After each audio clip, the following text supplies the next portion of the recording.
मौत का इंतजाम करो, कहीं ऐसा ना हो कि तुम भी दुनिया में उलझे रह गए और अचानक पयामे अजल आए, अचानक मौत का परवाना आए। हाय अफसोस तुमने तैयारी भी नहीं की थी। हाँ, वो बंदा जो 5 वक्ता नमाजी होता है और जब सोता है तो नमाज ईशा के बाद एक मतलब फौरन सो जाता है, या फिर जागता भी है तो दीन के लिए जागता है। मैं उन कौम की बेटियों को सलाम पेश करना चाहता हूं जो अपने घर में सूरे मुल्क पढ़ती हैं। सूरे मुल्क पढ़े बगैर वो नहीं सोती हैं, ना अपने बच्चों को सुलाती हैं। मैं ये चाहता हूं कि हर घर में सूरे मुल्क पढ़ने का रिवाज बने। बेटी सुनाए, घर में सारे लोग सुने, एक बेटा सुनाए बाकी लोग सुने, माँ सुनाए बाकी लोग बैठ करके सुने। मेरे नबी फरमाते हैं ये सूरे मुल्क वो प्यारी सूरत है जो इंसान को अज़ाबे कब्र से बचा लेती है। जो इंसान सूरे मुल्क पाबंदी के साथ पढ़ता होगा, जब वो कब्र में जाएगा मर के, अल्लाह ने चाहा अपने करम से वो उसकी मग़फ़िरत फरमाए। बल्कि एक रिवायत तो ये भी मिलती है कि मर के कब्र में, एक रिवायत है मर के कब्र में पहुंचा एक शख्स, अजाब के फरिश्ते आ गए और एक नूरानी पैकर आ गया। और नूरानी पैकर क्या था? सूरे मुल्क थी, जिसको अल्लाह ने एक ये कह लो कि एक शिबा के साथ भेजा था, एक तशबीह के साथ भेजा था। अल्लाह अकबर। और वो नूरानी पैकर आकर के अजाब के फरिश्तों के सामने खड़ा हो गया और कहता मैं तुम्हें हाथ नहीं लगा। कहा क्यों? इसलिए कि दुनिया में ये मेरी तिलावत करता था तो कब्र में मैं इसकी हिफाजत करूंगी। जरा जोर से बोलो सुभान अल्लाह और ऊंचा बोलो सुभान अल्लाह। फरिश्तों ने कहा हम भी तो खुदा के हुक्म से आए हैं, ये अच्छा नहीं है इसलिए आए हम। दोनों में बहस हुई, मामला खुदा के दरबार में पहुंचा। सूरे मुल्क ने कहा मालिक या तो मुझे कुरान से निकाल दे या इस बंदे को अज़ाब से।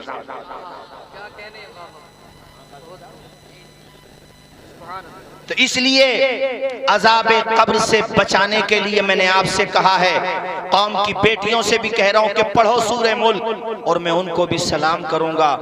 यार माशाल्लाह अभी मुझे मौलाना इरफान साहब बता रहे थे, भाई मैं नाम इसलिए नहीं ले रहा कि अल्लाह ताला बहरहाल सबको जानता है। उन्होंने मुझे एक साहब के बारे में बताया, यार बड़ी खुशी हुई, शौक है, कह रहे थे आज़ान भी देते हैं और आज़ान के बाद 5 वक्ता नमाज भी पढ़ते हैं। मुझे बड़ी खुशी हुई सुन के कि देखो कारोबार भी करो तो कारोबार को पांव की ठोकर पे रखो, खुदा की बारगाह में पेशानी झुकाने चले जाओ।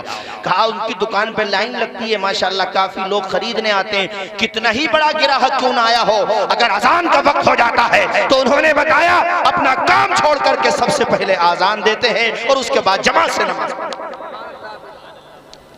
अमीर बनो तो फिर उस्मान गनी के गुलाम बनो। जरा ऊंचा बोलो, ऊंचा बोलो। वो सोचते नहीं कि ग्राहक रुके नहीं रुके, तू एक ग्राहक को छोड़ेगा अल्लाह न जाने कितने ग्राहकों से तेरा रिश्ता जोड़ेगा। हमारे शाकिर भाई ना, शाकिर भाई तो नाम है आपका, इनके बारे में मुझे अभी पता चला माशाल्लाह। हम जो शादी बियाह में लोगों को समझाते हैं ये इन्होंने उसका प्रैक्टिकल करके दिखाया। मेरे भाइयों, मेरे कहने का मकसद सिर्फ और सिर्फ ये है कि अपनी पेशानी खुदा की बारगाह में झुका लो। ये नमाज क़यामत के दिन भी और कब्र के अंदर भी तेरी मुमिद्दो मुआविन साबित होगी और इंशाअल्लाह तेरा बेड़ा पार लगा देगी। बोलो इंशाअल्लाह। और एक बात और कहना चाह रहा था, मैं सोच रहा था बैठे हुए, चूंकि सर्दी इतनी है कि आप यकीन माने जिनके पास साधन है सर्दियों से बचने के, उनको भी सर्दी लग रही है। मैं सोच रहा था यार मैं एक चीज़ ये कहूँ लोगों से कि खामोशी के साथ 10,000 5,000 जितना तुम्हारा हिसाब है, एक आदमी या जितने लोगों ने जलसा किया है, भाई तुम लोगों ने कितने लोग हो तुम? अरे 10 तो हो गए, 12, 1-1 हज़ार रुपये भी करोगे तो 12,000 रुपये हो गए। 12,000 में 15 अच्छे ब्लैंकेट मिल जाएंगे, अच्छे वाले, और बहुत अच्छे खरीदने तो 1,000 का तो ठीक ठाक मिल ही जाता है, लिहाफ भी ठीक है ना। ये खरीदो और ख़रीद करके अपने मोहल्ले में उन घरों में जा कर के पहुँचाओ जिनके पास ओढ़ने का सामान नहीं है, इसाले सवाब के तौर पे। ये सदका, ये खैरात, ये बंदों की मदद अल्लाह को बहुत पसंद है। और इसका चर्चा भी मत करो हमने किसे दिया, बस तुम लोग आपस में जानते हो, बात खत्म। वो काम न करो कि पता चले 10,000 के लिहाफ खरीदे और खड़ा कर दिया गरीब औरतों को लाइन में और अखबार में फोटून गरीबों के मत दो। ऐसा ताउन करने से बेहतर ये है कि तुम किसी गरीब का मजाक मत उड़ाओ मेरे साथियों।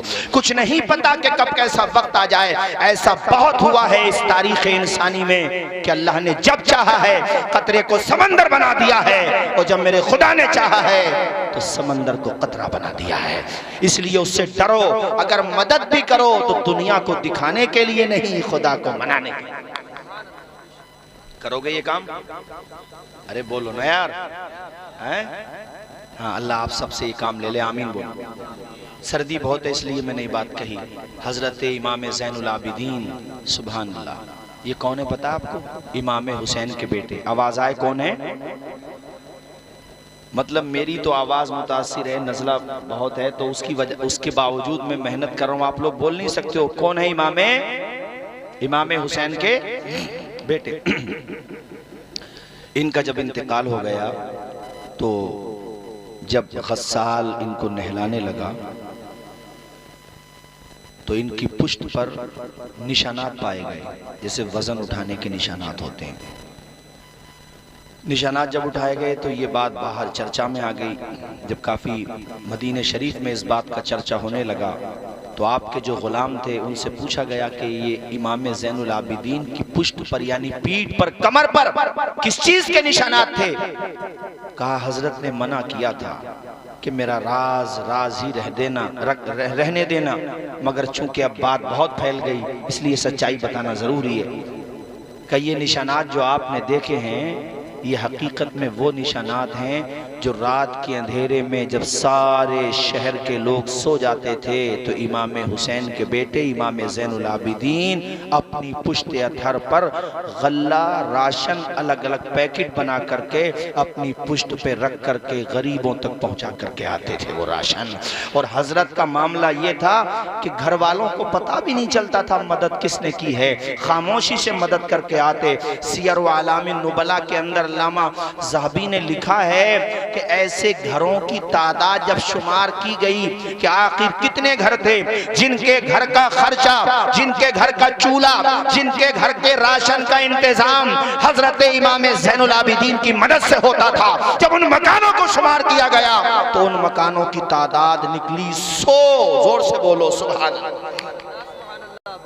अब 100 मकान में कितने लोग रहते होंगे? 100 मकान यानी ये कह लो 100 फैमिलीज का खर्चा इमाम ज़ैनुल आबिदीन की मदद से चला करता था। खुद ना खाते थे, औरों को खिला देते थे। कैसे साबिर हैं मोहम्मद के घराने वाले। जरा ऊंचा बोलो मेरे भाइयों सुभान अल्लाह, और ऊंचा बोलो सुभान अल्लाह।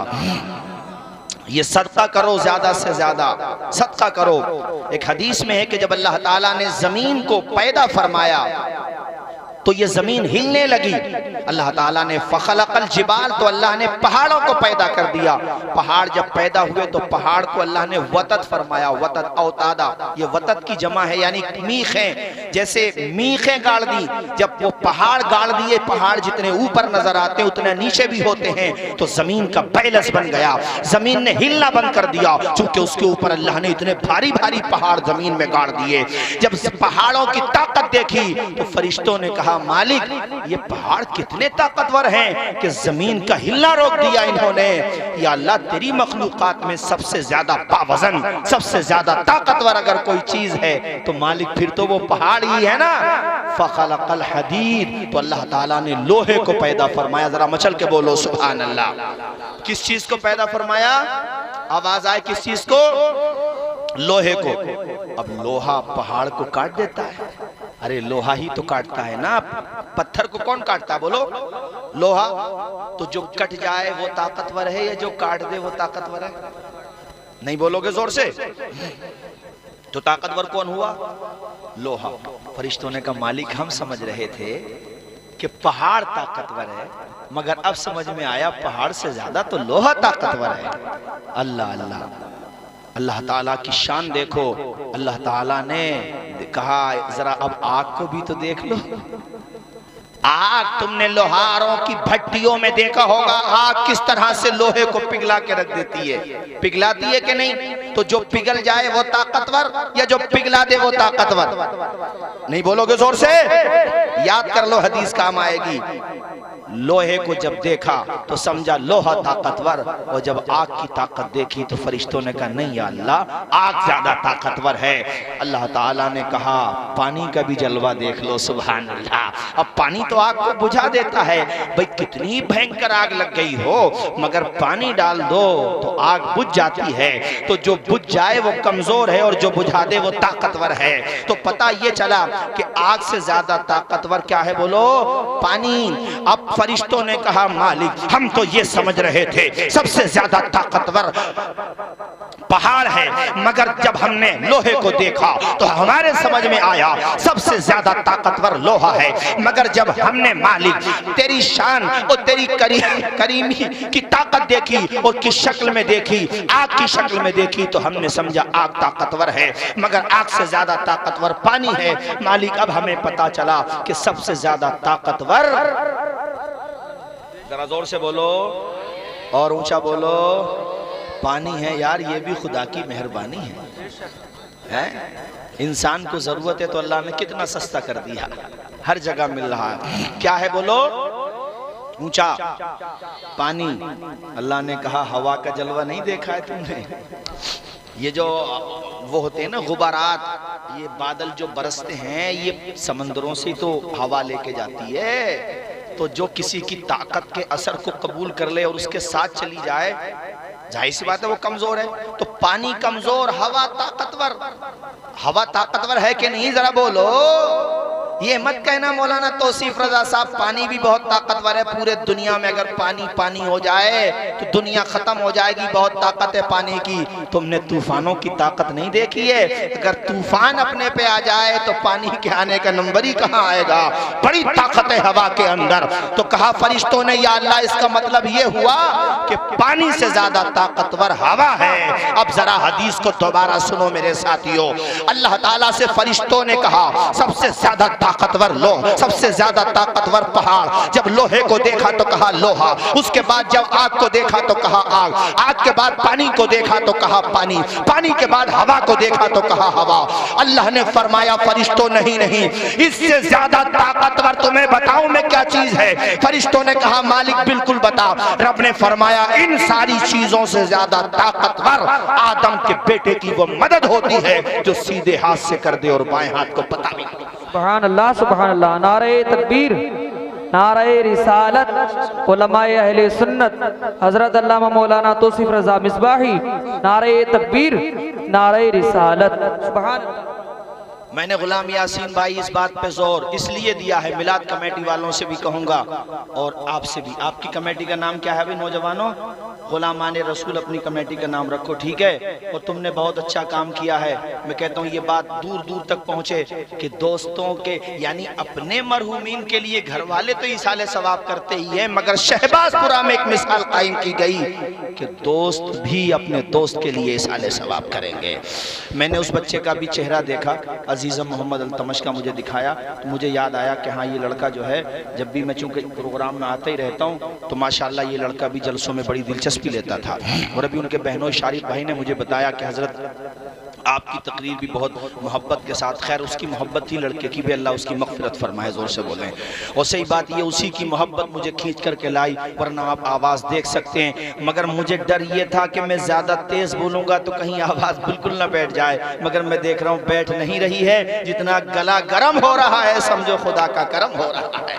सुभान अल्लाह सुभान अल्लाह। वैसे बैठती नहीं है मगर कभी कभी भाई अब मौसम ही इतना ठंडा है यार, बहुत ज़्यादा सर्दी है। असल में मैं उत्तराखंड चला गया उसी दिन से, उधर सर्दी भी बहुत होती है। कलमा पढ़े एक मरतबा ला इलाहा इल्लल्लाह मुहम्मदुर रसूलुल्लाह।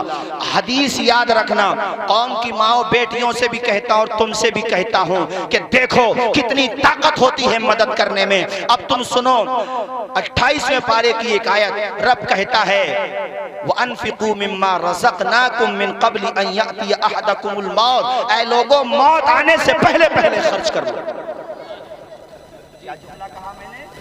मौत आने से पहले पहले राह खुदा में खर्च करो, वरना जब मौत आ जाएगी ना तो पता बंदा क्या कहेगा कि या अल्लाह तू मुझे दोबारा जिंदगी दुनिया में भेज दे, फ़अस्सद्दक़, तो मैं जाके सदका करूंगा।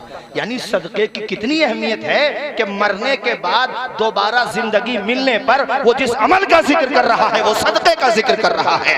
अरे सदका बलाओं को टालता है, सदका परेशानियों को टालता है। अल्लाह के पैगंबर फरमाते हैं अगर तुमने किसी यतीम बच्चे के सर पे अपना हाथ रख दिया, जितने बाल उस हाथ के नीचे आ जाते हैं अल्लाह ताला हर बाल के सदके में तुम्हें नेकियां अता फरमाता है। और बेटियों पे जो खर्च करते हो वो भी सदका है।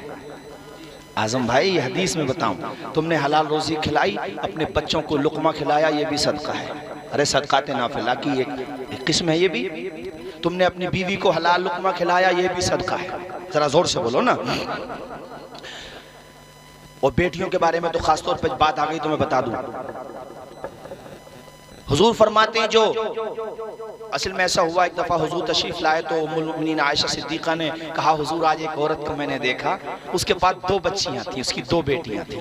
हुजूर उसने आकर के सवाल किया, घर में चंद खजूरें थी, मैंने वो दे दी।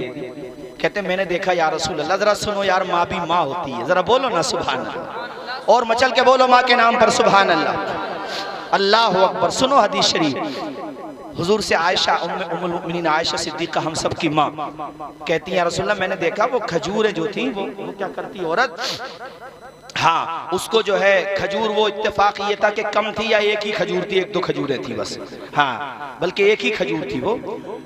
अब वो उस औरत ने खुद नहीं खाई। ये माँ का कलेजा होता है मेरे यार, माँ को याद किया कर, माँ से मोहब्बत किया कर। तुम्हें पता क्या है, हमारे कुछ गुनाहों की सजा भी साथ चलती है।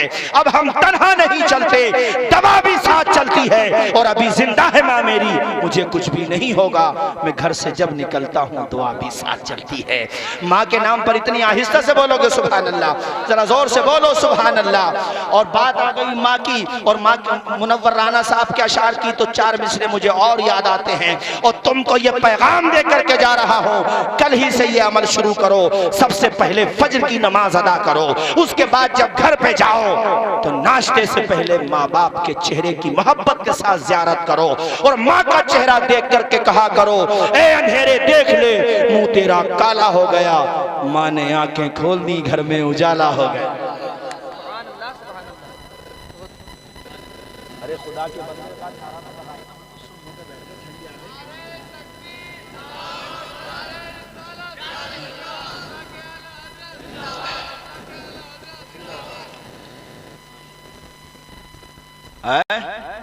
हाँ यार कमाल की बात है भाई, मतलब इतनी मुतासिर मेरी आवाज़ है फिर भी खुदा के बंदे बैठे हुई हो। मैं शुरू में आहिस्ता आहिस्ता इसलिए बोल रहा था मौलाना कासिम साहब कि लोग उठने लगेंगे, मुझे तकरीर ख़त्म करने का बहाना मिल जाएगा, मगर ये लोग तो फजर की नमाज़ पढ़ने के इरादा लेकर के आए हैं माशाल्लाह। ये मेरे बड़े अजीज़ दोस्तों में है मौलाना कासिम साहब और अजमली हैं माशाल्लाह, अपने अजमलूम से फारिग हैं, और बड़ी अच्छी बात ये बड़े मुतहर्रिक और बड़ी मेहनत करते हैं। और ये जो पढ़ रहा था बच्चा इन्हीं का भाई है, मुझे आज ही पता चला, अल्लाह खूब बरकतें अता फरमाए।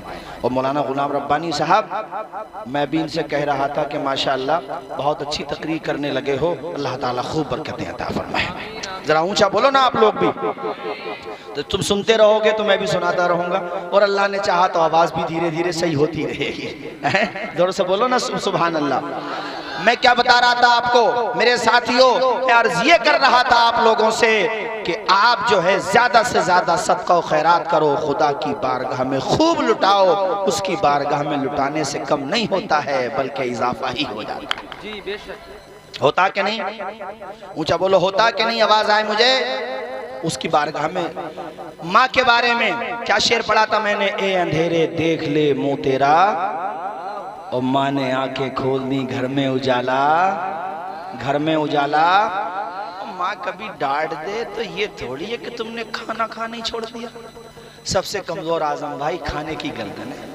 अब बेचारे माँ बाप डर जाते हैं कि मौलाना साहब वो तो खाना नहीं खा रहा, अब वो डांटने के भी नहीं रहे। अब वो हमारे एक मिलने वाले हैं, उन्होंने अपने बेटे को डांट दिया किसी बात के ऊपर, पढ़ाई नहीं कर रहा था, ले वो तो घर छोड़ के चला गया और फोन नहीं उठाए। अब यार माँ बाप तो बेचारे ऐसे होते हैं, डांटना एक अलग बात होती है मगर दिल से तो बड़ा प्यार होता है। एक जुमला कह दें यहाँ पर, जब बच्चा जवान हो जाता है ना, यानी जब बच्चा था फिर जवान हो गया, तब उसे एहसास होता है कि बाप की लगाई हुई पाबंदियां हमारे खिलाफ नहीं थी, हमारे हक में थी। बाप ने हम पे पाबंदी नहीं लगाई होती तो हम सक्सेस नहीं होते, बाप ने हमें बुरी आदतों से नहीं रोका होता तो हम एक कामयाब इंसान नहीं बनते, बाप ने प्रतिबंध की जंजीरें नहीं मतलब हमारी बुरी आदतों के खिलाफ लगाई होती तो हम कामयाब ना होते। मगर ये जवान होने के बाद पता चलता है, अब लगे हाथों ये जुमला सुन लो, जिस तरह से जवान होने के बाद इंसान को पता चलता है कि बाप की लगाई हुई पाबंदियां हमारे हक में थी, हमारे खिलाफ न थी, इसी तरह इंसान जब मर के कब्र में जाता है तो उसे पता चलता है कि रब की लगाई हुई पाबंदियां हमारे खिलाफ नहीं थी, हमारे हक में ही थी। इसलिए पाबंदी को अपना दुश्मन न समझो। पतंग तुमने उड़ते हुए देखी होगी, एक बाप पतंग उड़ा रहा था तो उसका बेटा ना समझता बचता वो कहता, अब्बा अगर तुम डोर छोड़ दो ना तो पतंग बहुत ऊपर जाएगी। जी, क्या कहें? डोर से रुकी हुई है। कहा, बेटे अगर मैं डोर तोड़ दूं ना तो कुछ देर तो ऊपर जाएगी, मगर मेरे लाल इसका अंजाम पता है क्या होगा? बाप ने डोर तोड़ के दिखाई तो पता चला कि ये अंजाम होगा। इसलिए डोर को पतंग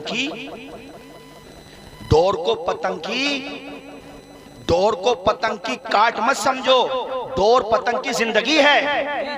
टू व्हीलर पे आप सवारी कर रहे हैं, मोटरसाइकिल पे, बहुत अच्छा कानून है हेलमेट लगाना। कोई बेवकूफी होगा जो हेलमेट लगाने को प्रतिबंध समझेगा और उस पर जुल्म समझेगा। वो जुल्म नहीं है, तुम्हारी सेफ्टी है। ऐसे ही तुम अगर फोर व्हीलर में हो, सीट बेल्ट लगा लेते हो, तुम्हारी सेफ्टी है। ऐसे ही नादानो इस्लाम के अंदर अगर औरतों को पर्दे का हुक्म दिया गया है तो ये उसके खिलाफ नहीं है, ये उसके हक में ही है। ऐसे ही अगर मर्दों को जो बात कही गई है, शराब से मना किया तो ये उसके खिलाफ नहीं है, उसके हक में ही है। कुरान के अंदर और गुनाहों से मना किया तो ये उसके खिलाफ नहीं है, बल्कि उसके हक में ही है। बस बात ये है कि इंसान को पता नहीं चलता जब तक सर पे ना आ जाए। यही बात। तो माँ के बारे में मैंने कहा था तो उस पर मुझे बात याद आ गई। और 4 मिसरे और सुना दूं, इजाजत दें तो आप? अरे सुना दूं? आप ये ना सोचें कि हजरत ने तो फजर तक के लिए कह दिया तो अल्लाह ही जाने, ऐसी बात नहीं है यार। अजीज उतना ही रखो कि दिल बहल जाए, इतना भी ना चाहो किसी का दम निकल जाए। बस थोड़ी देर की बात हो रही है, उसके बाद इंशाल्लाह मैं गुफ्तगू ख़त्म करता हूँ। कलमा शरीफ पढ़ें इसाले सवाब की नियत से। ला इलाहा इल्लल्लाह मुहम्मदुर रसूलुल्लाह सल्लल्लाहु तआला अलैहि वसल्लम। बस थोड़ी देर और सुनिए। वो 4 मिसरे में ये सुना रहा था, बहुत ऊंची इमारत हर घड़ी खतरे में रहती है, बुलंदी देर तक किस शख्स के हिस्से में रहती है। ये ऐसा कर्ज है जिसको अदा में कर नहीं सकता, मैं जब तक घर न पहुंचूं माँ मेरी सजदे में रहती है। तेरा माँ के नाम पर बोल दो सुभान अल्लाह, और मचल के बोलो। ये हमारे अजीज़म नाम जहन से निकल रहा अभी है। शुएब, तुम्हारे भैया कहाँ चले गए? सुहेल, कोई बात नहीं, इनकी वालदा की अल्लाह मग़फ़िरत फरमाए। और आप में से जिसकी वालदा, वालिद, भाई बहन जो भी अजीज़ दुनिया से जा चुके हैं, मालिक सब की मग़फ़िरत फरमाए। आमीन बोलें ज़ोर से। हमारी आपकी भी मौत आए तो या अल्लाह परवरदिगार ईमान के साथ आए। यार मौत आए तो फिर अच्छी मौत आए, तो उसके लिए अच्छे बनो ना। इंसान जैसे मरेगा वैसे उठेगा। अगर गाना गाते हुए मरा है तो सोच लो उसका हाल क्या होगा। नापाकी की हालत में मरा है तब भी सोचो, और अगर नाज शरीफ पढ़ते हुए दुनिया से गया है तब भी सोचो। सुभान अल्लाह। सजदे में, अभी मैंने पता नहीं कहाँ का वीडियो था, नमाज में सजदे में, वो सीसीटीवी कैमरे में कैद हो गया, सजदे की हालत में, और माशाअल्लाह फिर सर ही नहीं उठा पाया उसने। इमाम हुसैन की याद ताज़ा कर दी। सुभान अल्लाह। इमाम हुसैन के सजदे का जवाब तो कोई है ही नहीं, मगर उसने एक तरीके से इमाम हुसैन के सजदे के सदक़े में गोया कि उनके सजदे की खैरात मिल गई। सुभान अल्लाह। वरना मेरे इमाम का सजदा तो ऐसा सजदा है कि झुकते हुए सब ने देखा, उठते हुए किसी ने नहीं देखा। ऐसा सजदा मेरे इमाम ने किया है। मेरे साथियों, हो सके तो लाइए दोनों जहां मीज़ान में। मैंने एक सजदा ज़मीने करबला से ले लिया। वो मैं यहाँ एक बात ये भी कह दूं, अजीज़म मोहम्मद अल्तमश की माँ के लिए, चूँकि उनके वालिद का भी इंतकाल हो गया है ना, अल्लाह ताला उनकी मग़फ़िरत फरमाए। और उनके तीनों भाइयों के लिए, उनकी बहनों के लिए, उनके बहनोई के लिए, उनके तमाम ख़ानदान, आइज़ा, अक़रबा, उनके दोस्तों, सब के लिए एक बात ये कह दूँ कि ये तो मैं समझता हूँ कि जवान मौत का गम ज़्यादा होता है। गम तो सबका होता है भाई, छोटा भी बच्चा मर जाए तो गम है, लेकिन मैं माँ को इसलिए ये बात अर्ज़ कर रहा हूँ उनकी माँ को कि उन्होंने पाला पोसा, जवान किया अपना बेटा। वरना आज़म भाई, माँ तो कसम खुदा की वो हस्ती है। ये मैं तकरीरों में सुना रहा हूँ, आजकल बताता भी हूँ। ये मेरे जहन में एक दिन बात आई कि यार माँ कितनी बड़ी हस्ती होती है कि जब वो प्रेग्नेंट होती है और डिलीवरी का वक्त आता है बच्चे की पैदाइश का, कई दफ़ा सिचुएशन ऐसी हो जाती है कि डॉक्टर कहती हैं कि भाई या तो माँ बचेगी या बच्चा बचेगा। हो जाता नहीं? अरे बोलो, हो जाता क्या? माँ ने अभी बच्चे की शक्ल नहीं देखी है। अरे माँ की कुर्बानी पहचानो यार। उसने माँ अपना बच्चा नहीं देखा अभी, वो ज़रा सी होश में है, ज़रा सी बेहोश है। परिवार वालों के हाथ पांव फूल जाते हैं कि यार अब क्या करें भाई। बच्चा अगर बचाते हैं तो माँ जा रही है, वो माँ को बचाते हैं तो बच्चा। तो परिवार वाले शायद इस तरफ होते हैं कि नहीं, बच्चे माँ को बचाया जाए, अल्लाह ने चाहा तो बच्चा तो फिर अल्लाह ने चाहा तो मिल जाएगा, अल्लाह अता फरमाएगा। लेकिन एक सिर्फ वही हस्ती होती है जिसको माँ कहते हैं। उसने अपना बेटा देखा नहीं, इसको ज़रा महसूस करें जो मैं कहना चाहता हूँ। उसने देखा तक नहीं है अपने बेटे को, मगर कसम खुदा की वो नीम बेहोश होती है, कुछ होश में होती है तो बता वो क्या कहती है, डॉक्टर साहब आप मेरी फिक्र ना करो, मेरे बच्चे को बचा लो। जबकि उसने देखा भी नहीं था तुझे, अभी तो दुनिया में भी नहीं आया। दोस्त बहुत मोहब्बत करता अपने दोस्त से, मगर यार ब्लड दे सकता है वो, ज़्यादा ज़्यादा किडनी भी दे सकता है, मगर दोस्त के लिए जान देना ये बहुत बहुत बहुत बहुत कीमती सौदा है। ये हिम्मत तो मालिक ने या तो बाप को दी है या माँ को दी है। ये जज्बा अल्लाह ने माँ को दिया है कि अपने बेटे को देखा तक नहीं उसने, मगर वो मुस्कुराते हुए कहती है डॉक्टर साहब आप मुझे नहीं मेरे बेटे को बचा लो। सुभान अल्लाह। तो यहाँ तो अजीज़म मोहम्मद अल्तमश की माँ को कितना गम होगा हम समझ सकते हैं। अरे यार माँ बाप के बारे में किताबों में लिखा है कि माँ बाप के लिए औलाद का जनाजा उठाना, औलाद के फौत हो जाने के बाद उनका चेहरा देखना, ये क़यामत से कम नहीं होता है। बेशक बेशक। जी जी, जरा बोलो जोर से। बेशक। औलाद तो औलाद है भाई, हाँ, इसका तोड़ नहीं है। माँ बाप को जो अल्लाह ने प्यार दिया है औलाद का, इसका तोड़ ही नहीं बनाया उसने। खूनी रिश्तों में इसकी कोई मिसाल है ही नहीं। वो तो फिर हमारे हुजूर हैं जो माँ से भी ज्यादा अपने उम्मतियों से प्यार करते हैं। इतना जज्बा अल्लाह ने माँ के कलेजे में रखा। ये वाकया सुनाओ फिर तकरीर खत्म करूं। आपकी दुआओं से मुझे बातें भी याद आती चली जा रही हैं और उधर टाइम भी काफी हो गया। खैर ये सुन लीजिए, दो भाई थे। एक भाई ने माशाल्लाह, अल्लाह खुश रखे भाई, आपको जज़ाए खैर अता फरमाए। मैं तो तुम्हारे करीब का ही हूँ, किसी और रोज जलसा रख लेना, आ ही जाऊँगा यार। आपको मैं ये थोड़ी है कि चमन रहेगा, फूल खिलेंगे, ज़िंदगी रही तो इंशाल्लाह फिर कभी मिलेंगे, अल्लाह ने चाहा तो इंशाल्लाह। मैं अर्ज़ ये कर रहा था आप लोगों से, दो भाई थे। कितने भाई थे? आवाज़ आए। दो भाई थे। माँ के कितने बेटे हो गए? दो। एक बेटा अपनी माँ के मकाम को समझता था, दूसरा नहीं समझता था। होता है भाइयों में अलग अलग जहन होता है, किसी को दौलत चाहिए, किसी को माँ की मोहब्बत चाहिए। और मुनव्वराना ने कहा है ना, किसी को घर मिला हिस्से में। आजम भाई सुनो भाई जरा, किसी को घर मिला हिस्से में या कोई दुकान। मुझे मिल गए थे अभी लखनऊ से आते हुए, हालांकि मैं उनके बारे में ज़्यादा नहीं जानता। मैंने कहा भाई आपने जो माँ के बारे में पंक्तियाँ कही हैं बेमिसाल कही हैं। किसी को घर मिला हिस्से में या कोई दुकान आई, मैं घर में सबसे छोटा था, मेरे हिस्से में माँ आई। हमारे गुलाम यासीन भाई आपके भाई जी जो बैठे हैं, सो तो नहीं के भाई मफलर लगा लिया, ठंड लग रही है आपको? ये माशाल्लाह कोई बात नहीं है। खैर कलमा पढ़े एक मरतबा, ला इलाहा इल्लल्लाह। हमारे शफीक अशफाकी भी वार्ड मेंबर से आ रहे हैं माशाल्लाह है, अल्लाह खुश रखे भाई। शफीक अशफाकी खैर माशाल्लाह बहुत मेहनत करते हैं और वाकई इसमें कोई शक व शुबा नहीं है। मैं बता रहा था आपको कितने भाई थे। एक को दौलत से प्यार था और दूसरे को माँ की मोहब्बत से प्यार। सुभान अल्लाह। अब हुआ ये कि जब घर में भाई वो नौबत ज्यादातर आई जाती है और आना ही है, बंटवारा हुआ, दीवारें उठने की नौबत आई। तो वो जो था ना जिसको दौलत से बहुत मोहब्बत थी, उसने एक गेम खेला, उसने एक मतलब चालाकी की। उसने अपने भाई को बुलाया और कहा भाई देख ऐसा है तेरे सामने दो रास्ते हैं। मैंने ये सोचा है कि जो अपनी माँ को अपने साथ रखेगा उसको संपत्ति से में से कुछ नहीं मिलेगा, वरासत में से कुछ नहीं मिलेगा। अब तू ऐसा कर यार, तू दौलत ले ले, माँ के साथ मैं रह लेता हूँ। ये इसकी मक्कारी थी, जानता था कि ये माँ को नहीं छोड़ेगा। जी जी। मगर इसने ऐसा गेम खेला कि अपने लिए भी दरवाजा खुला रखा कि भाई तू नहीं तो मुझे कर दे। इसको पता था और माँ भी जानती थी कि ये क्या क्या चाहता है, क्योंकि दूसरा बेटा ऐसा था कि वो माँ के बगैर कुछ करता नहीं था। बहुत सारे बच्चे आज भी होते हैं, जवान हो गए और 40 साल के हो गए, माँ जिंदा है, 50 के हो गए, अपनी माँ से पूछे बगैर कुछ भी नहीं करते जी। कहीं जाएंगे तो माँ का हाथ अपने सर पे रख पाते हैं, तब घर से जाते हैं। अल्लाह ने उन्हें तौफीक दी है और अल्लाह के करम से उनको जो शरीका हयात मिली, उनको जो बीवियाँ मिली, वो भी कनीज़ान फातिमा ज़हरा मिली। ऐसा थोड़ी नहीं है कि हर घर में बीवियों ही की कमी होती है। बाज़ जगह बीवियाँ इतनी अच्छी होती हैं कि शौहर की माँ की तरफ से कुछ ज़्यादती होती है तो वो ये सोच करके ज़ब्त कर लेती हैं कि ये मेरी माँ सम्मान है। और फिर उन बेटियों के घर हमने बसते हुए देखे।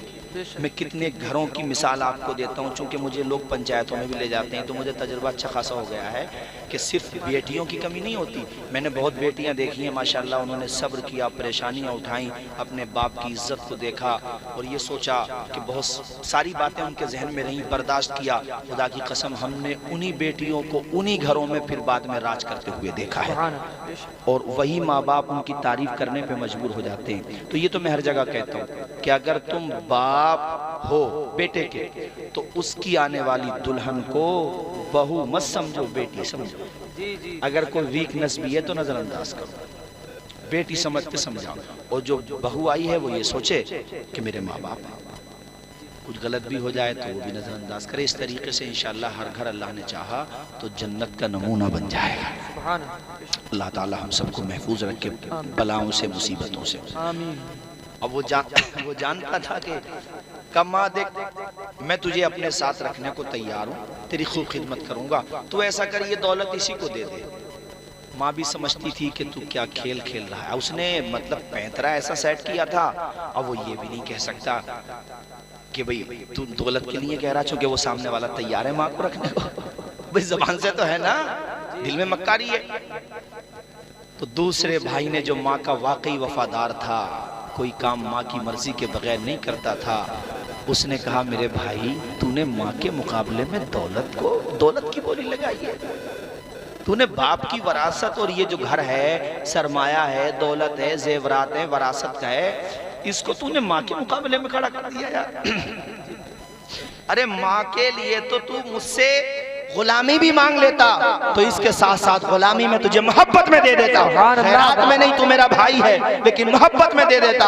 अगर जिंदगी भर भी तू अपना मजदूर बना के रखता और मुझसे ये कहता कि अब बता भाई तुझे मंजूर है कि नहीं, मेरे माथे पे शिकन भी नहीं आती, क्योंकि मैं जानता हूँ जो भी कुछ मिला है माँ की दुआओं के साथ। सुभान अल्लाह। नारे तकबीर, नारे रिसालत, मसलके आला हजरत, उलमाए अहले सुन्नत, नारे तकबीर, नारे रिसालत। सुभान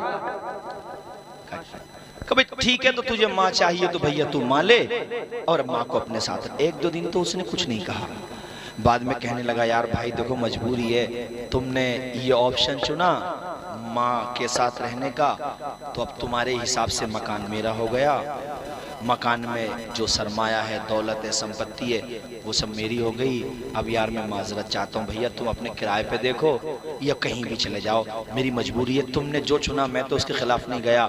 माँ की आंखों में आंसू आ गए, मगर बद्दुआ का कोई लफ्ज माँ की जबान से नहीं निकला। सर पे हाथ रखा, कहा बेटे तेरा भला हो, और अपने बेटे से कहा बेटे चलो अब ये इसका हो गया, अब तूने जब मुझे ही मुंतखब किया है तो बेटे चल, हमारा भी खुदा मालिक है, जिसका कोई नहीं उसका भी खुदा है यार। और मौलाना गुलाम रब्बानी साहब हिकायत में आपने पढ़ा होगा कि वो भाई अपनी माँ को दूर लेकर के चला गया, किसी शहर में बहुत दूर लेकर के चला गया। देखो माँ की दुआ और माँ का आंचल ये होता है कि वो जो जीरो कर दिया था ना, खुदा के करम से वो धीरे धीरे तरक्की करता चला गया। मेरा खुदा चाहे तो अल्लाह की कसम सूखी टहनी को साज देता है, पत्थर को भी नाज देता है। उसकी कुदरत के सब करिश्मे हैं, जिसको चाहे नवाज देता है। क्या कहने। इसको तुम बहुत बड़ा ये मत सोचना कैसे हो सकता है यार, माँ के पेट में 3 अंधेरे में था, अल्लाह तुझे रोजी दे रहा था, या दुनिया में वो तुझे मालदार नहीं कर सकता? वाह वाह वाह, बेशक अरे बोलो जी, और ऊंचा बोलो भाइयों, सुभान अल्लाह। जो चाहे कर सकता है मालिक है। फ़अालुल लिमा युरीद, उसी की शान है, जो चाहे करे, उस पे कुछ वाजिब नहीं है। हाँ, ये अहले सुन्नत का अकीदा है, उस पर आप अगर नेक हो, नमाज पढ़ते हो तो जन्नत देना उस पर वाजिब। हाँ, उसकी मर्जी है, न दे वो, अगर दे तो उसका फजल है, ना दे तो अदल है। जी बेशक, ये नहीं कह सकते उस पे वाजिब है, अल्लाह पे कुछ वाजिब नहीं। अरे जिस पे वाजिब होगा तो मजबूर हो जाएगा, और मेरा अल्लाह मजबूर नहीं है, कादिर मुतलक है। जोर से बोलो कादिरे।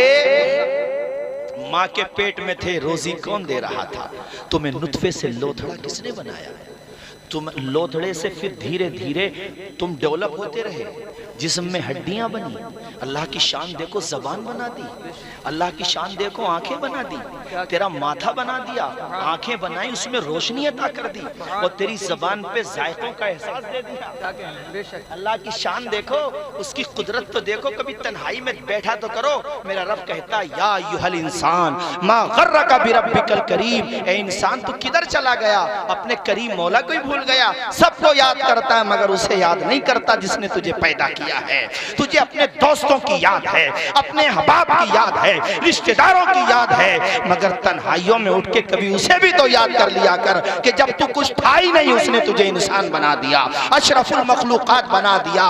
अंधेरा दूर करने को उजाला कौन देता है? उम्मीदें टूट जाए तो सहारा कौन देता है? शिकम की आग जब बढ़कर कलेजा छलनी करती है, बुझाकर तिश्नगी मुंह में निवाला कौन देता है? वो जो पत्थर में भी कीड़ों को ग़िज़ा देता है, वो खुदा है जो हम सबका काम बना। सुभान अल्लाह, वाह वाह, सुभान अल्लाह, सुभान अल्लाह। उसे याद करो, बोलो इंशाअल्लाह, इंशाअल्लाह, और जोर से बोलो सुभान अल्लाह। सुभान अल्लाह, कितना करीम है, बोलो है कि नहीं? अरे करीम नहीं है अल्लाह, वो अरहमुर राहिमीन है, वो तुमसे मोहब्बत करता है, 70 माओं से ज्यादा तुमसे मोहब्बत करता है तुम्हारा।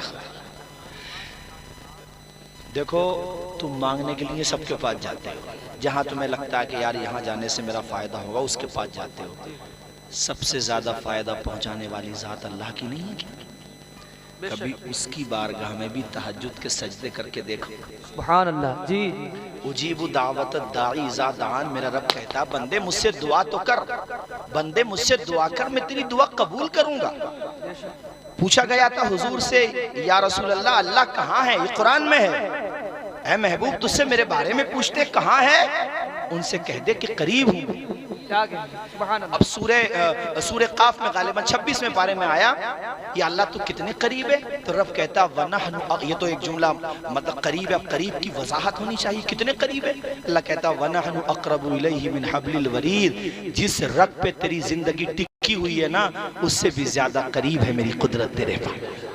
मुझ पे भरोसा तो कर, मुझसे मांग के तो देख। वो न चाहे तो बहते दरिया से, अल्लामा बदरुल कादरी अलैहि रहमा इंतकाल हो गया, हॉलैंड में रहते थे, उनके लिखे हुए अशार हैं। वो न चाहे तो बहते दरिया से एक कतरा भी कोई पी न सके, खता कर दे अगर वो तारे नफस, एक लम्हा भी कोई जी न सके। उस पे भरोसा करो। माँ का आंचल साथ लेके भाई गया था, उधर बेटा कमाने जाता, दिन में बिल्कुल जीरो था ना, कुछ नहीं था, माइनस पे था बेचारा, और इधर रात में माँ तहज्जुद के सजदे करके अपने बेटे के लिए दुआएं मांगती थी। अभी हजरत रफीक मिल्लत नजीब मियाँ ने महरेरा शरीफ में उर्से कासमी में पैगाम दिया था, और बड़ा अच्छा पैगाम दिया था। हजरत ने कहा था पीरों से दुआओं के लिए बाद में कहा करो, पहले माँ बाप की खिदमत किया करो। अपने माँ बाप से दुआओं के लिए कहो, और कहा महरेरा दुआओं के लिए वही फोन करे जो माँ बाप से दुआएं लेता हो। ये ना हो कि यहाँ माँ का पता ही नहीं है। नहीं है, पहले माँ बाप को राजी कर। हाँ, बात समझ आई कि नहीं? बोलो थोड़ा जोर से। इसलिए मैंने आपसे कहा मेरे साथियों, मैं बात मुकम्मल करता हूँ तेजी के साथ। माँ दुआएं करती, और देखो कैसे किस्मत ने अंगड़ाई ली, बुरा वक्त कैसे दूर हुआ कि धीरे धीरे वो बेटा जिसके पास कुछ नहीं था, मैंने कहा ना कुछ नहीं था दुनिया के एतबार से, वरना सब कुछ तो उसी के पास था। वो इतना तरक्की करता चला गया कि एक दिन यहाँ तक आया कि उस शहर का सबसे ज्यादा बड़ा बिजनेसमैन, सबसे अमीर, पॉपुलर अमीर जिसे कहते हैं, उसकी लिस्ट में उसका नाम सरे फहरिस्त आने लगा। अल्लाह ने इतना नवाज दिया चंद ही सालों में। अब उसकी भी तो सुनो, जिसने दौलत को चुना था, सब कुछ था उसके पास, मगर माँ का प्यार नहीं था। जिंदगी में अंधेरा ही अंधेरा छाने लगा। किसी ने कहा यार दौलत भी हो तो फिर अच्छी हो, वरना दौलत तो कारून के पास भी थी, कुफरान बात। दौलत तो नमरूद और हमान और शद्दाद के पास भी थी। दौलत हो तो फिर उस्मान गनी की खैरात मिले। वो ऐसा हो गया कि उसका सारा कारोबार ठप हो गया। अब जुमला सुनो अगला, नौबत बईजा रसद कि वो फुटपाथ पे आ गया, कुछ नहीं बचा उसके पास। क्या हुआ पता है? भीख मांगने लगा। क्या मांगने लगा? ऊंचा बोलो, 5-7 मिनट की तकरीर हो रही है। क्या मांगने लगा? और ऐसा पेशावर भिखारी हो गया कि जहां मौका लगता वहां जाता। आदत बिगड़ गई उसकी। भीख मांगते मांगते उसी शहर में पहुंच गया जहां भाई ने आशियाना बना रखा था, जहां भाई की किस्मत उसको ले गई थी और अल्लाह ने उसको नवाज दिया। भाई इसने जब नाम सुना कि फुला घर है और बड़ा फैयाज है, बड़े सखी लोग हैं, जितना मांगो उससे ज़्यादा दिया जाता है। चूँकि वो भाई, उसने भी अपना बुरा वक्त नहीं भुलाया। ऐसा भी ना हो कि आदमी पे दौलत आ जाए तो पता चला अपना बुरा वक्त ही भूल गया, वो भूल ही जाए कि मैं पहले क्या था। ऐसा भी होता है ना, हैं? तुम्हारा लहजा बता रहा है तुम्हारी दौलत नहीं है। ऐसा भी ना हो कि पता चला कि अब तो गंजे को नाखून मिल गए तो औकात से बाहर हो गया। ऐसा भी नहीं होना चाहिए। बात सही है कि नहीं? अगर अल्लाह ताला दौलत देना जानता है तो वापस लेना भी तो जानता है। अल्लाह इज्जत देना, ये मैं सिर्फ मालदारों से नहीं कह रहा हूँ, इल्म वालों से भी कह रहा हूँ। औकात में रहना चाहिए। जिस बर्तन में जितना ज़र्फ होगा उतना ही बेहतर रहेगा, वरना पैकिंग डालडा घी का ज्यादा अच्छा होता है। देसी के पैकिंग की जरूरत थोड़ी होती है मेरे भाइयों। इसलिए मैंने तुमको सबको नसीहत की है कि मालिक अगर तुम्हें दौलत दे तो कभी उस पर इतराना नहीं, चूंकि कारून का खजाने के साथ अल्लाह ने जमीन में धंसा दिया था। और मौलाना कासिम साहब नमरूद को जब मारा था अल्लाह ने तो लंगड़े मच्छर से मारा था। बेशक, क्योंकि उसकी औकात ये थी, अरे फरिश्तों के जरिए मारता तो उसमें उसकी रिस्पेक्ट होती कि फरिश्तों ने मारा था। अल्लाह ने कहा तुझे मच्छर से मरवाऊंगा। अच्छा साहब, मच्छर भी इसको कमजोर मत समझना। आप माइक नहीं बजा सकते आज की तारीख में, और मच्छर को अपना साउंड सुनाने के लिए गुफरान भाई कोई अनुमति की जरूरत थोड़ी है। अरे बोलो यार, बोलो। जी जी बेशक। आप कितने ईमानदार हो गए, अगर गलती से वो आपके रूम में एंटर हो गया तो या तो मलेरिया देखा जाएगा या डेंगू देखा जाएगा, और कुछ नहीं भी देखा जाएगा तो पूरी रात आपको सोने नहीं देगा आराम से। तो बोलो है कि नहीं? अरे बोलो जोर से। आशियाने पे पहुंच गया। इसको क्या पता था मेरे भाई का ही घर है। हाय हाय, भाई था नहीं घर पे। दरवाजे पे जब पहुंचा, दरवाजा खटखटाया, अभी आवाज नहीं लगाई, सिर्फ दरवाजा खटखटाया था। तो बूढ़ी माँ, साथ में राशन, खाने का सामान, मगर माँ माँ होती है। माँ ने अपने बेटे के एक रुखसार यानी एक तरफ के चेहरे की जरा सी झलक देखी। यार माँ फौरन पहचान गई कि मेरा बेटा है ये। तो जरा जोर से सुभान अल्लाह। खुदाई कसम कोई और होता ना तो ताना देता और ये कहता कि जैसा करना वैसा भरना, मगर माँ ने फिर थोड़ा सा ऊंचक करके आवाज दे करके बुलाया तो वो भी बहरहाल बेटा था। माँ की आवाज सुनी तो आंखों में आंसू आ गए, रोने लगा। कहा माँ तू यहाँ पे क्या कर रही है इतने आलीशान मकान में? मैंने तो तुम्हें बेघर कर दिया था, न माल दिया न दौलत, कुछ नहीं दिया। माँ तू इतने आलीशान मकान में? का बेटे वो बात बाद में होगी, तू ये बता तेरे हाथ में कटोर कैसे आ गए? तेरे हाथ में मांगने का कासा कहाँ से आ गया। मेरे लाल, मैं तेरा ये गम बर्दाश्त नहीं कर सकती यार। ठोकर लग के तो बड़े बड़े अच्छों को अकल आ जाती है, यहाँ तो जिंदगी तबाह हो गई थी। माँ के कदमों में गिर गया, कहा माँ इस काबिल नहीं जो मैं तेरी आंखों में आंखें डाल के बात कर सकूं। माँ मैंने तुझे क्या छोड़ा, मेरी आखिरत भी तबाह हो गई, जिंदगी भी बर्बाद हो गई। और ये तो हदीस में आया है कि माँ बाप के नाफरमान को मरने के बाद तो सजा मिलती ही है, मगर दुनिया में भी वो रुसवा हो जाता है। मतलब रुसवा मतलब ये कहूँगा, हदीस का मफहूम ये है कि दुनिया में भी उसे सज़ा मिलती है। अब सज़ा किसी भी शक्ल में हो सकती है भाई, ये ज़रूरी नहीं कि रुसवा ही हो, किसी भी शक्ल में सज़ा हो सकती है। तो मैं ये अर्ज़ कर रहा था, माँ के कदमों में रोता रहा। यार माँ तो माँ है। देखो ये तो मैं तुम्हें हिकाया सुना रहा हूँ, शहबाजपुरा में, दीपा सराय में, यहीं पर तलाश करो तुम्हें मिसालें मिल जाएंगी कि बेटे ने माँ को गाली दी, घर से निकाल दिया, वो दूसरों के घर पे बर्तन मांझ के काम करती है, मगर फिर भी बेटे पे कोई उफ्ताद पड़ जाए, कोई परेशानी आ जाए, तो सबसे पहले अपने बेटे के बचाव में जो हस्ती आती है ना, वो माँ का कलेजा ही होता है मेरे भाइयों। वो सारी बातों को भुला देती है, और वो क्यों ना भुलाए, 9 महीने तक पेट में रखा उसने तुझे। हज़रत मौला अली शेर खुदा फरमाते थे, उस माँ को ज़बान की सख्ती मत दिखा जिस माँ ने तुझे बोलना सिखाया है। कभी माँ डांट दे तो नाराज होकर के मत भागो, उस बात को भी मुकम्मल करो। फिर मैं तकरीर करूँगा, बीच में रह गई थी। तो वो मौलाना कासिम साहब में बता रहा था ना आपको, मतलब कि उन्होंने डांट दिया तो वो घर से ही भाग गया। अब वो बड़े परेशान, अब यार खाना नहीं खा रहे, तो किसी से फ़ोन करवाया कि भैया घर को आ जाओ और अपने अब्बा से कम बात तो कर लो, तुम्हारी अम्मी ने, तुम्हारे पापा ने खाना तक नहीं खाया। तो खैर उन्होंने होम मिनिस्टर साहब ने फ़ोन उठाया अपने पापा का, और पापा से कहते डांटोगे तो नहीं अब? तो कहा भैया ऐसा है, मैं नहीं डांटूंगा, मैं तेरा बाप नहीं हूँ, तू ही मेरा बाप है, तू ऐसा कर घर को आ जाए यार। बताओ, बच्चों को डांट नहीं सकते हैं? बच्चों को अजीब बात है। इस मामले में देखो बुरा मत मानना, मदारिस में अल्हम्दुलिल्लाह ये तरबियत है, स्कूल कॉलेजेस में भी है, मगर तुमने नहीं देखा होगा कि कोई तालीम याफ्ता हो उसने अपनी माँ को रुसवा किया। वो बहरहाल लिहाज करता है, चूंकि वो जानता मकाम को। कहा माँ तू क्या घर से गई, बहारें चली गई, बर्बाद हो गया। कहा बेटे कोई बात नहीं, बुरा वक्त टल गया, तू खाना खा। माँ के हाथों से इतने दिनों के बाद खाना खाया तो खूब तबीयत से खाया। कहा बेटे ये भीख मत मांग तू, अब मैं हूं ना तेरे साथ, कुछ भी हो ये सब काम मत कर, अब जो हुआ हुआ। कहता माँ ये तो बता मेरे भाई का हाल क्या। यार भाई भाई होता है फिर भी। बेटे वो शाम को आएगा, तू आराम से कमरे में जा। उसका तो भाई बड़ा आलीशान आशियाना था, कमरे में जाके सो जा। वो शाम को जब उसे कहाँ नींद वींद आई, सोया नहीं सोया। शाम को जब बेटा आया, उसका जो वफादार बेटा था जिसके साथ माँ आई थी, कहा बेटे ये बता अगर तेरे भाई पे कोई मुसीबत आ जाए, परेशानी आ जाए, तो मेरे बेटे मुझे बता, मुझे क्या करना चाहिए बहैसियत माँ, और तुझे क्या करना चाहिए बहैसियत भाई। सिर्फ परेशानी का लफ्ज़ सुना था तो सारे भाई भी एक जैसे नहीं होते। यार मैं सुनाता हूँ तो मुझे भी रोना आता है, मैंने कई जगह सुना भी दिया और कई दफ़ा सुना चुका हूँ इस महीने में ये वाक़या।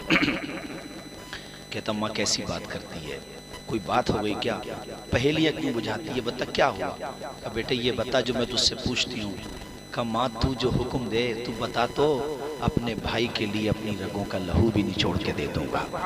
उसने जो किया उसकी कमकली थी, नादानी थी, मादियत थी उसके अंदर, मगर बहरहाल खून का रिश्ता थोड़ी ख़त्म हो जाएगा। ये खून का रिश्ता है, हाथों की लकीरें कहते मिटती नहीं है। पता क्या हुआ, माँ ने रोते हुए कलेजे से लगा लिया। कहा बेटे अल्लाह ऐसी औलाद सबको दे जैसी औलाद अल्लाह ने तेरे शक्ल में मुझे दी है, और ऐसा भाई भी सबको दे जैसा भाई तू अपने भाई के लिए है। और फिर कहा बेटे ऐसे ऐसे बात है। बात बताते बताते दिल का पैमाना आंखों से छलक गया। माँ रोने लगी, रो करके कहती है बेटे आज अपने दरवाजे पर तेरा वही भाई जिसने हमें घर से निकाला था भीख मांगते हुए आया था। इतना सुना तो भाई की ढारस बन गई।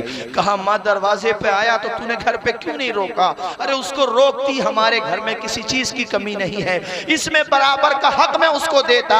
अरे मुझे माँ तेरा प्यार तो मिल ही रहा था, अगर भाई का भी प्यार मिल जाता तो मेरा बेड़ा पार।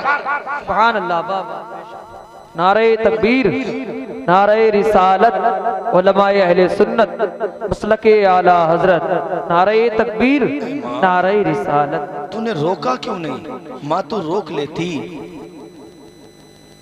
माँ ने कहा बेटे मैंने तुझसे सिर्फ पूछा था इसलिए ताकि मैं हकीकत हाल से आगाह हो पाऊं।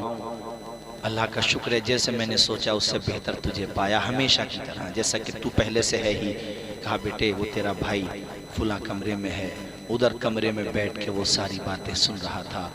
इसने जाकर के इतने दिनों के बाद अपने भाई से मिला था। इस हिकायत में सीख तुम्हारे लिए भी है कि अगर किसी भाई की तरफ से कोई ज्यादती हो जाए तो खुदारा रिश्तों को ख़त्म नहीं करना चाहिए। खटास रिश्तों में आ जाती है, दूरी भी आ जाती है, मगर ये वो रिश्ता होता है कि भाइयों की मोहब्बत देखना हो तो हसन हुसैन की मोहब्बत देखो, और भाई बहनों की मोहब्बत देखना हो तो हमारे नबी और हजरत शीमा की मोहब्बत देखो, और भांजे और फूफी की मोहब्बत देखना हो तो इमाम हुसैन और हजरत ज़ैनब की मोहब्बत देखो। फूफी भतीजों और भतीजों की मोहब्बत देखना हो तो ज़ैनब और इमाम ज़ैनुल आबिदीन की मोहब्बत देखो। मेरे नबी के घराने को पढ़ो तो सही यार।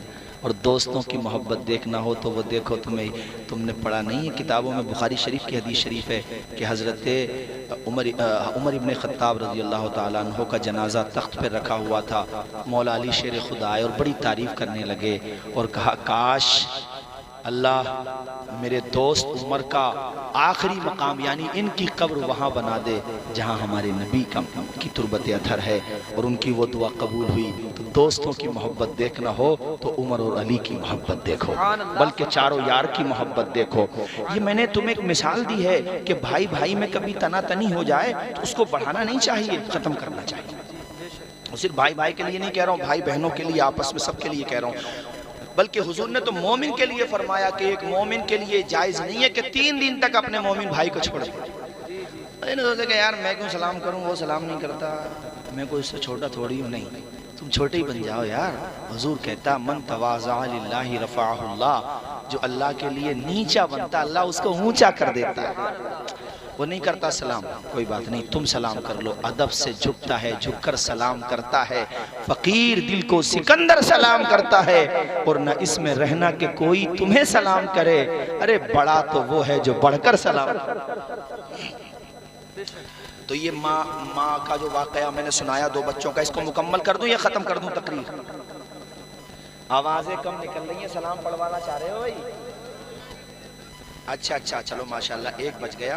और खैर मैंने 12:30 तक सोचा था, मगर आप लोगों ने, हमारे बुजुर्ग बैठे हुए, देखो इन्होंने टेक तक नहीं लगाई है। इधर देखो यार, टेक भी नहीं लगाई है। जी जी बेशक, यहीं पे रहते हो, शहबाजपुरे में रहते हो। क्या नाम है आपका? तो इफ्तिखार का मतलब फख्र, तो हमें आप पे फख्र है माशाल्लाह। ये देखो अल्लाह खुश रखे, अभी शादो आबाद रखे। कलमा शरीफ पढ़ें मैयत के इसाले सवाब की नियत से, ला इलाहा, और आहिस्ता आवाज़ में, आप बुलंद आवाज़ में, ला इलाहा इल्लल्लाह मुहम्मद रसूलुल्लाह। क्या नाम है भाई तुम्हारा? जाने आलम, तुमने यार एक कलाम की फरमाइश की थी, मगर वो इंशाल्लाह फिर है ना। अब देख रहे हो ये नज़म, ये नसर में बातचीत हो गई, यही बहुत है आपकी दुआओं से। कल तो बिल्कुल ये भी नहीं निकल रही थी जो आज निकल गई, कोई बात नहीं है। खैर कलमा पढ़ें, ला इलाहा इल्लल्लाह मुहम्मदुर रसूलुल्लाह।